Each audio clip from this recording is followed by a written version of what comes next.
think as elected leaders, it's important for us to have these open conversations for the sake of our residents and spirit of transparency. Uncomfortable conversations among adults should be expected and can be and should be respectful and provide understanding. That's my intentions are with this item. At the very least, I know I'm going to provide respect and courtesy to those who disagree, as a freedom to discuss ideas is a pillar of our the freedom to discuss ideas is a pillar of our democracy, unless being part of a city council is just supposed to be big smiles and ribbon cuttings. But as elected officials, are we not supposed to be leaders and put forth their ideas for debate? I'm not afraid to put this out there, whatever backlash I may receive, to simply share my reasoning and justification, and neither should anyone else. This is a public sphere for the people and for us. As I said, I will respect you, and I hope to receive the same in return. I do not intend to inflame or cause division. This is not to disrespect any group, but to simply acknowledge the LGBTQ community in our city, however minority or invisible as they may be. I know we got an email asking for Brawley City Council to stay out of social and cultural issues, despite every decision we make here impacts every aspect of our society and culture, whether it be taxes, public services, outreach. It's all connected in this one big system. The fentanyl and addiction crisis we were just presented on is a social and cultural issue. Should we not discuss that either? As elected leaders, it's okay for us to delve into these type of topics. If we are asked to not touch topics of social and cultural issues, in order we're supposed to focus on economics and finances, I don't believe so. Both growth and understanding come from being uncomfortable. Don't come from being comfortable, they come from the uncomfortable moments. I say that as from personal experience. The opportunities of growth in my life were not when I was comfortable, but on the contrary. With that being said, there's been a lot of things floating around over the past few hours. Despite what the factual world of Facebook may say, there was never any intention to raise a flag. That accusation, I think, is what some may call misinformation, or others call fake news. And to be honest, those falsehoods don't also help the conversation. Tyler, when I reached out, did I ever bring up raising a flag? No, sir. Did I bring up any holding an event or anything beyond this resolution? No, sir. You won't see decals on police cruisers. I have no intention of anything beyond this resolution, and you have my word. This is simply a respectful acknowledgement and show of support to our Brawley LGBTQ community. Over the weekend, someone called me and said that for putting us on the agenda, I was brave. And 5 minutes later, I got a call saying I was dumb. So I'm neither. Someone called me and says this is really political and controversial, and I don't believe so either. Politically, this has been recognized across our country, across our county, locally. Our sheriff's office and district attorneys have recognized this month, and politically, it was recognized by our current and immediate past presidents, both President Biden and President Trump, who stated, as we celebrate LGBT Pride Month and recognize the outstanding contributions LGBT people have made to our great nation. As I said, controversial, I don't think so. June is Pride Month, that's true. And I said this as a month recognized all around. But I don't also necessarily see this as controversial. I know others may see it, and I'm just sharing my thoughts on it, as there is no doubt that there are lesbians, gays, bisexuals, queers, and questioning individuals in our city of Brawley. Some that I know that have been related to us, have been employed by us.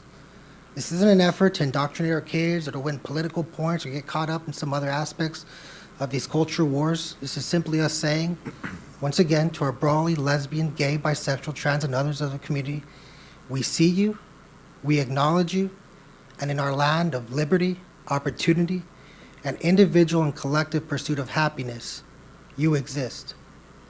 The reality is we are one son, daughter, brother, sister, cousin away from being directly connected with the LGBTQ community. And as leaders of our community, it's important for us to help break those continuing stigmas surrounding what it means to be LGBTQ. I believe everyone in here don't believe in disregarding our community's most vulnerable. And I believe that LGBT community in Imperial Valley is vulnerable, not just to violence, but as we've seen in Brawley with an unsolved murder, but fear of being ostracized, isolated, judged, looked at differently, disowned, cut off, and other negative actions. And these aren't hypotheticals, these are real. As more and more people are comfortable coming out, I personally know some who have not come out after they were adults, after they moved away from home, after they moved out of the valley, because of stigma and fear. In some cases, it turned out to be true. I know of individuals whose parents refused to speak with them simply because of how they were born. Individuals disowned by their family and friends. And I try to empathize, try to be in their shoes, putting myself in that position. Imagine being a certain way, feeling a certain way, and not being able to help it. I'm being forced to either suppress it or accept it and risk being abandoned by individuals you believed would love you unconditionally. You know, this month is also Men's Mental Health Month. I know our Mayor Pro Tem has been bringing a lot of attention to that. And it's been, why doesn't it get enough attention? You know, because as men, we're probably the most messed up, especially as Hispanic men with the streak of machismo that some may say is genetic, but still in us. And I think it also it plays frankly around the stigma of being gay. A part of mental health is opening up yourself up to be vulnerable, being open. And it's tough for men as we have a tendency to just bottle years of trauma, abuse, stress, emotions in an effort to tough it out because of what goes against norms and what it means to be a man. And it just festers and festers, and then we wonder why we have heart attacks at 50. I think this unwillingness to open ourselves up to be vulnerable, to address our mental health, starts at a young age. And I know I say this as someone guilty of it in my youth and even adulthood as well, that when as a man, showing simple signs of emotion, affection, or even pain is often met with, don't be gay. That's gay. So it's drilled into us at a young age that simply showing vulnerability and openness is seen as a weakness, a negative trait that must be suppressed. And then we wonder why more men don't talk about our mental health and issues.